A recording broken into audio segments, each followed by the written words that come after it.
Okay, this video is called Are You a Barbarian? And the purpose of this video is to help you figure out where you are in terms of your general education of culture, your level of intellectual sophistication about the liberal arts. For example, in the times of, ancient Rome, it was only the sort of wealthy aristocrat that could get a liberal arts education for a free man, somebody who's able to articulate a well-informed opinion.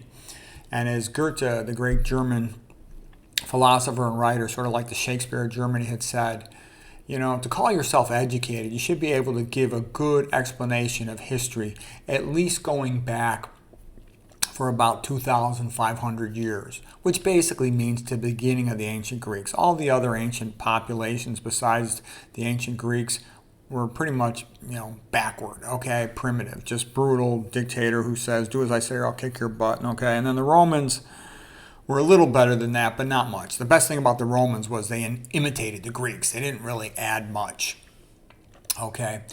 All right, so I've got 50 questions here, and you can see if you know them. You can keep track of your score. We're going to analyze your score and determine, based on your score, whether or not you are a barbarian or a savage or a Philistine or etc. Okay, so in terms of the ancient Greeks, just the basic question is, what is great about these people? Odysseus and Penelope in the Iliad and the Odyssey. Okay, so Odysseus, what was great about him was that he was very clever. He could get things done. He's the guy who came up with the invention of the Trojan horse, which enabled the Greeks to conquer the Trojans, to get into their city and then have the gates opened up and sack the city. Okay, so that's how the Greeks won. Now, Penelope was the wife of Odysseus, and Odysseus was not able to come straight home. The Trojan War was 10 years, took him another 10 years to make it home, and Penelope, his wife, remained faithful to him, and she had to do a lot of things to keep herself faithful. So she was sort of the honorable woman, the great wife of ancient Greece. Okay, next, Socrates. Socrates is great because he developed a system of questioning, Socratic questioning, which is commonly used as a method of teaching, a Socratic dialogue.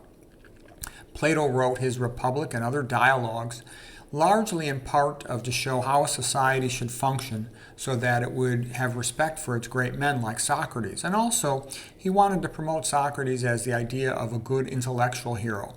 He felt it was time for Greece to have more heroes than just physical heroes like Achilles, or sneaky, often dishonest heroes like Odysseus. Okay, so that was Plato writing about the different types of societies. Aristotle was the greatest genius of the ancient Greeks, perhaps of all time. He summarized useful knowledge of his time, was primarily a biologist, and much more down to earth.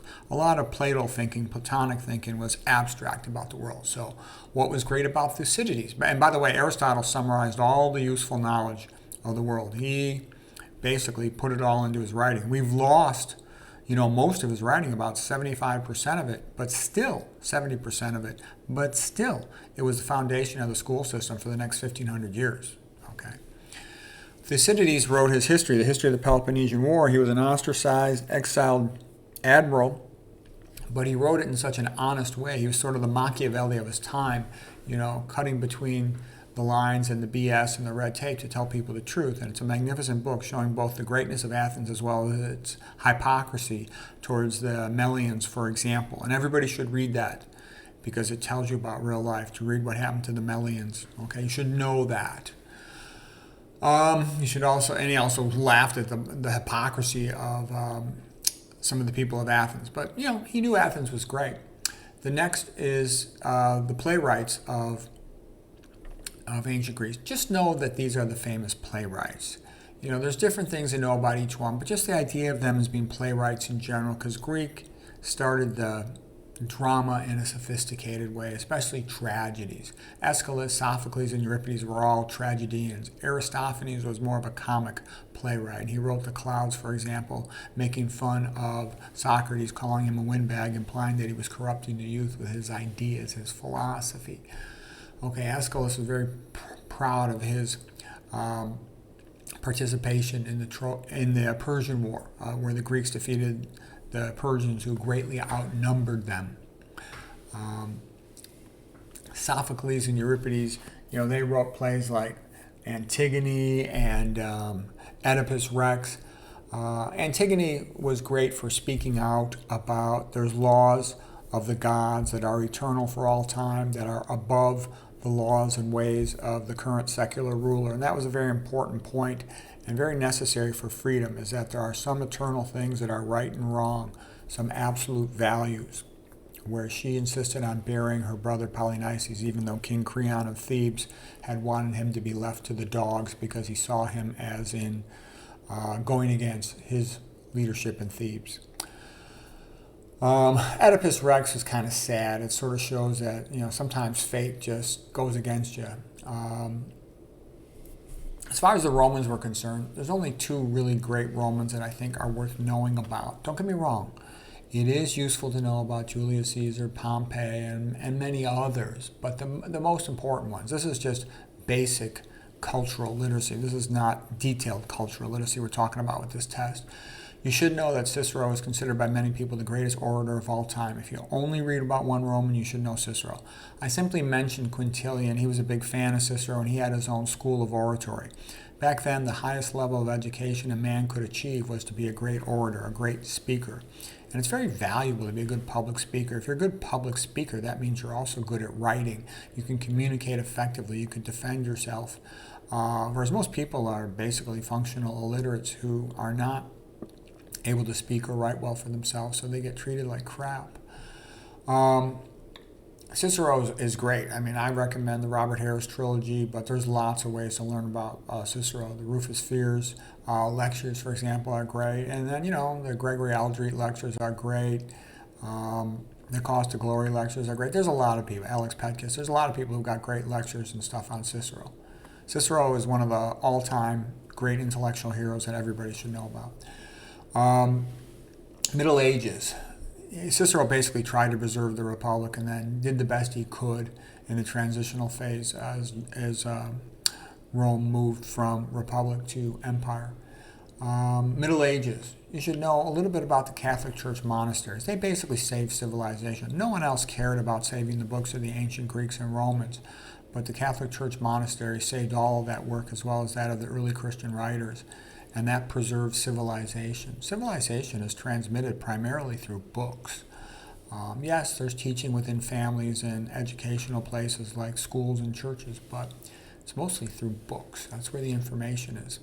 Charlemagne and Alcuin around 800 AD had the Carolingian, as in Charles Carroll, the Carolingian Renaissance, whereby he got the scholar Alcuin to come in and educate all the priests, and that led to the education of many other people and the increase in literacy.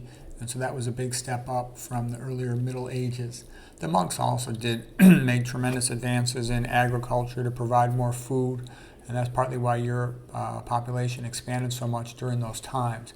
They developed the clocks, the calendars, the eyeglasses. They made tons of inventions. You get a bunch of intelligent men with time on their hands to develop things, and they create great things.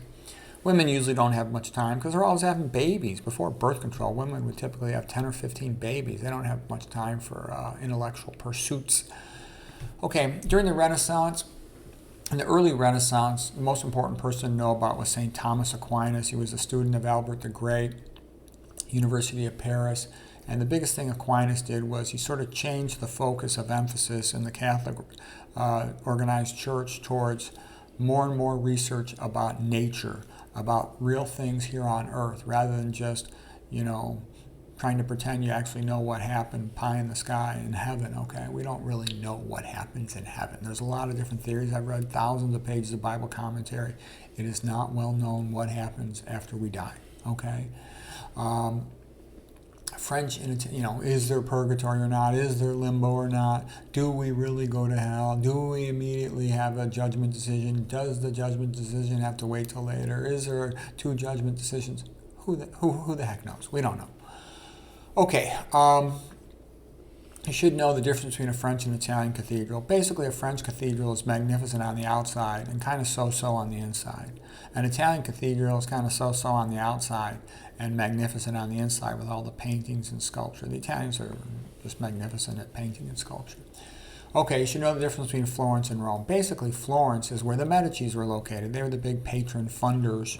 They were the bankers for the Vatican, but they lived in Florence, and they published, they promoted, paid for tons and tons of great painting and sculpture, and they subsidized a bunch of scholars. And the Medicis were magnificent, okay, but they were based in Florence. And Michelangelo, for example, was from Florence. And the great painter in Florence before him was Sandro Botticelli. And then Pope Julius sort of brought the Renaissance from Florence to Rome, because he was the great pope who gave commissions to Michelangelo and Raphael and Bramante and other great artists. And, the next person to know about is Roger van der Weyden, more of a Northern Renaissance painter in the 1400s, but absolutely magnificent. My favorite painting by Roger van der Weyden is his Descent from the Cross.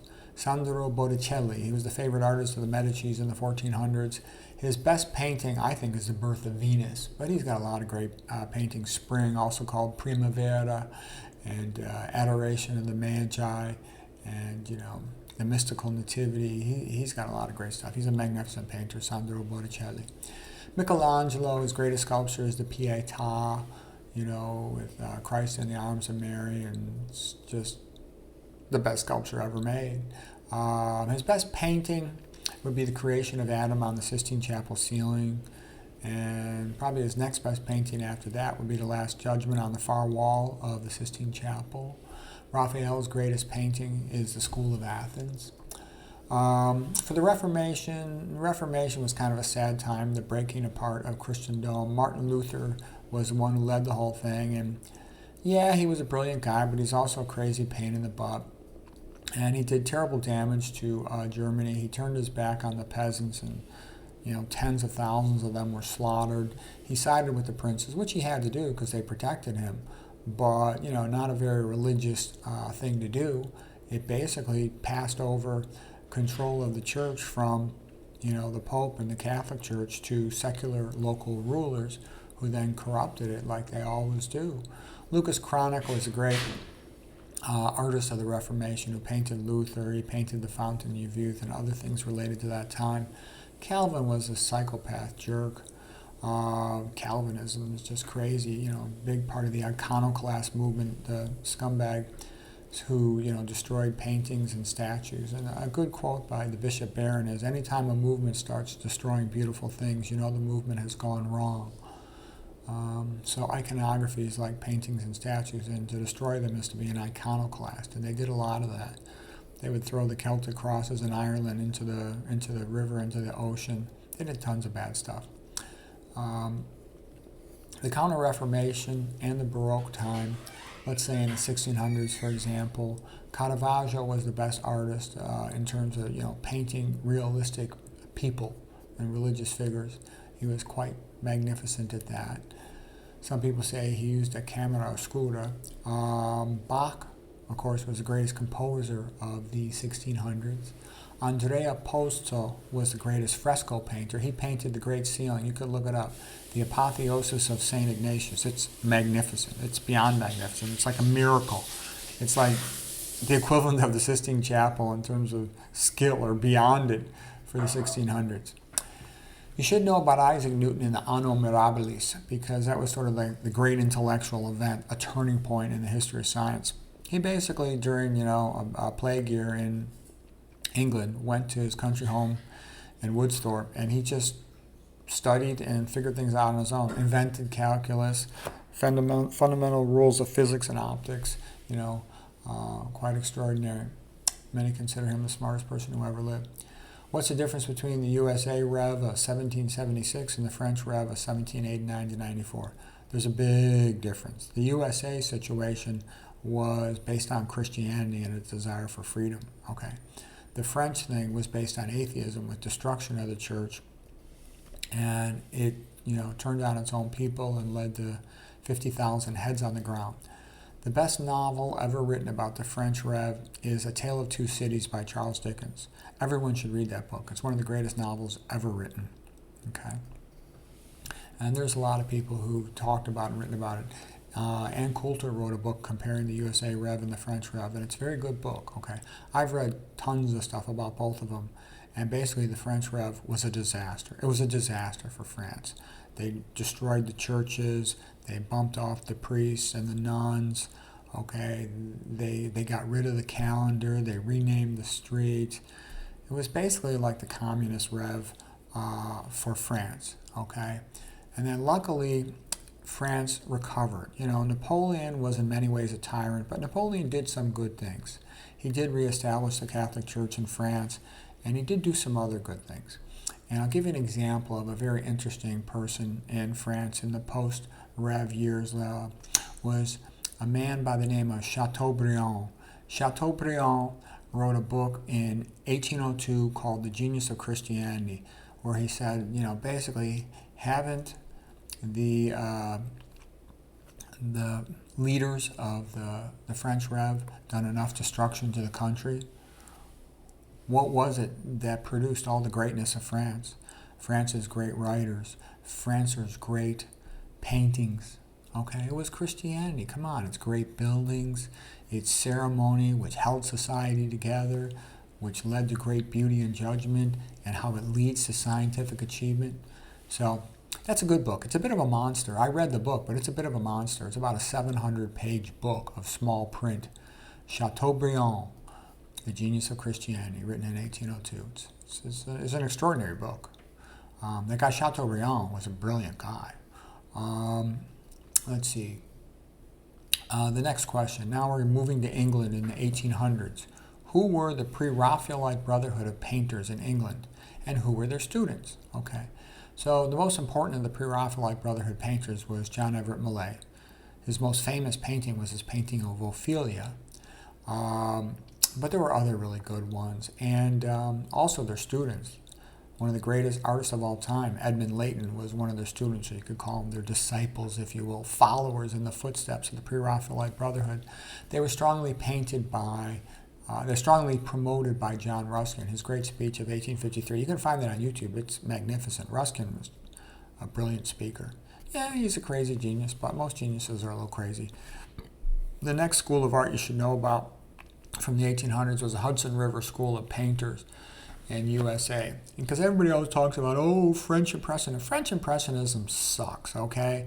Compared to the pre-Raphaelite Brotherhood and the Hudson River School, yeah, French Impressionism is good if you're a lightweight and you want some elevator music equivalent art, you know, to put into your hallway or your public space, and you don't want to offend people, okay? But if you want magnificent art, then you're going to start talking about pre-Raphaelite Brotherhood, Hudson River School. Okay, the Hudson River School is primarily landscape painters. Some of the most famous ones are, you know, Thomas Cole, Albert Bierstadt, Edwin Church. They're magnificent. They're the greatest landscape painters who ever lived. Okay? Why are the 1800s the cultural golden age of Europe? And that ties in with what was the Victorian Renaissance and the Catholic Revival in the 1800s in England. So the 1800s were a very unique time that the citizens of Europe had more freedom than they'd had in the past. The governments tended to be switching from strict monarchies to more of a parliamentary situation where control wasn't so tight by one person.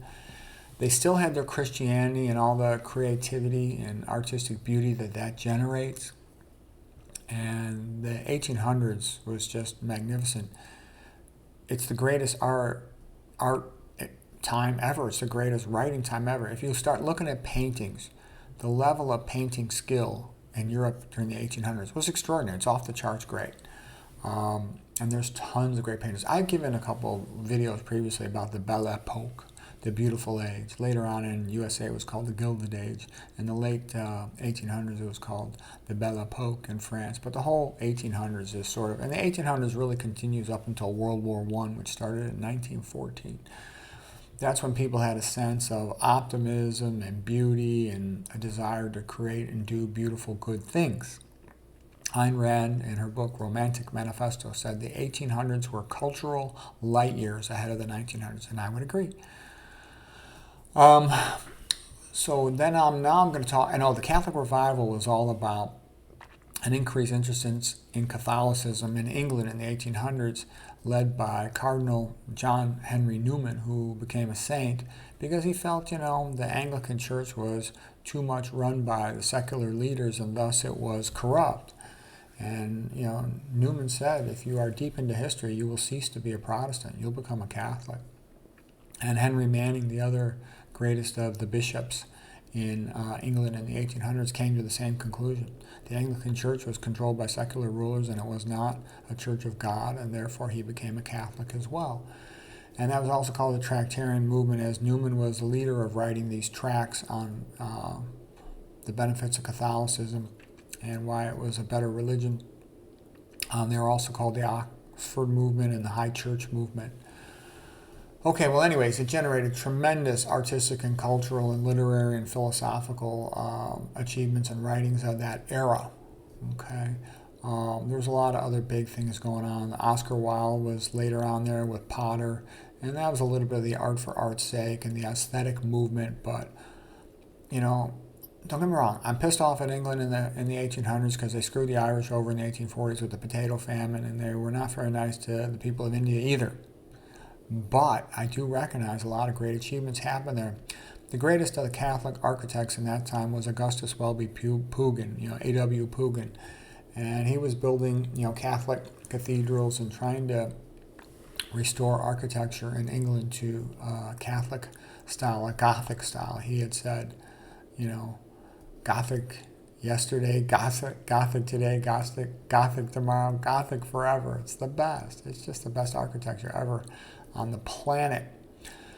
Okay, now we're going to move to our final topic for this quiz. So basically, to get an answer correct, it just means that you have a general idea of these topics. You kind of know it. You don't have to know every little detail, but you get the gist of them. Okay, now why are the following novels the greatest novels ever written for the country? Greatest novel ever to come out of Spain was Don Quixote, by Miguel Cervantes. Greatest novel to come out of Italy was Pinocchio by Carlo Collodi. Greatest novel out of Russia was Brothers Karamazov by Fyodor Dostoevsky. Greatest novel out of France was Les Mis by Hugo. Greatest out of England in the 1800s was Christmas Carol by Dickens, and the 1900s was 1984 by Orwell. In Poland, it would be Quo Vadis by Sienkiewicz. In USA in the 1800s, it would be Scarlet Letter by Hawthorne. In USA in the 1900s, it would be Gone with the Wind by Margaret Mitchell. So anyways, okay, now let's analyze the results. By the way, if you're less than 25 years of age, you're excluded. Really, if you're less than 30 years of age, you're excluded from this quiz because everybody knows young adults are ignoramus morons, and there's no point in asking them a cultural question because they're not going to know anything. The only thing people less than 25 years of age know is how to act like a jerk on the weekends. For males less than 25 years old, the most common vocabulary word they say is effing. This effing thing, that effing thing, this effing guy, this effing lady. For females, the most common vocabulary word, less than 25 years of age, their most common vocabulary word is it's like. Okay, so talking to a person less than 25 years of age is typically a waste of time unless you are ordering them to do something. Okay, for people over 30 years of age, where they've had a little bit of chance to open a book and read, we're now going to analyze the results on this quiz. If they get less than 10 correct, if you got less than 10 correct, you're an incorrigible savage. You might as well put a bone in your nose and do a rain dance. If you got 10 to 20 correct, you are a barbarian, and you should not be allowed to mingle with educated, civilized people. If you got 21 to 30 correct, then you're a Philistine, somebody who doesn't really appreciate art, culture, sophistication, literature, history, philosophy. But if you learn how to read, there might be hope for you. If you get 31 to 35, there is hope for you. You got a long way to go, but there's hope. If you get 36 to 40, you're on your way out of Plato's cave. If you get 41 to 45, you're better educated than 95% of the population. If you get 46 to 50 correct, then you should be teaching other people in some form. Make a YouTube channel or write a book or just teach the locals in your area. So anyways, there it is, how to answer the question of whether or not someone is a barbarian. I hope you found it helpful.